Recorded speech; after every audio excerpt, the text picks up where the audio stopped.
बनवणार आहोत नारळाची बर्फी। त्यासाठी अर्धा लिटर दुधाचा मावा बनवून घेत आहे। हा अर्धा लिटर दुधाचा मावा तयार झालेला आहे। हा आपण नारळाच्या बर्फीसाठी वापरणार आहोत। ओल्या नारळाची बर्फी बनवण्यासाठी हे आपण काप तयार केले आहेत नारळाचे। आता हे आपण मिक्सरमध्ये थोडे जाडसर ग्राइंड करून घेणार आहोत। हे नारळाचे काप करून आपण असं मिक्सरमधनं ग्राइंड करून घेतल्यानंतर असा चव तयार होतो। एका कढईत आपण थोडेसे तूप घेऊन ते खोवलेलं नारळ आपण ह्याच्यात भाजून घेणार आहोत। हे नारळाचा चव 2 ते 3 मिनिटे चांगलं परतून घ्यायचा आहे। यात आपण 1 फुलपत्र गूळ टाकला आहे। यात आपण हा मावा टाकणार आहोत। मावा चांगला मिक्स करून घेणार आहोत।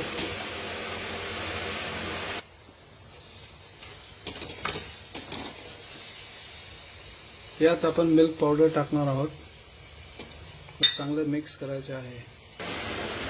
यात आपण वेलची पावडर टाकणार आहोत।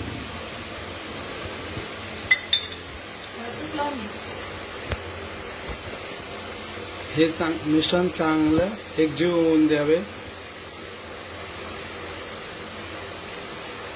त्याला 5 ते 7 मिनिट चांगले परतून घेणे। आता हे नारळाची बर्फी तयार होत आहे। आता मी गॅस बंद करत आहे। एका प्लेटला आपण तूप लावून घेतले आहे। यात आपण ते मिश्रण टाकणार आहोत व नारळाच्या वड्या बनवणार आहोत।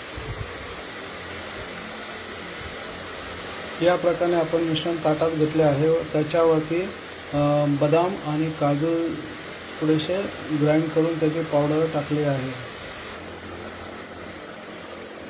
अशा प्रकारे आपण याच्या वड्या बनवून घेणार आहोत। आता या नारळाच्या बर्फी खाण्यासाठी तयार झालेली आहे। तसेच स्वादिष्ट बनवून पहा व स्वादिष्ट खात राहा।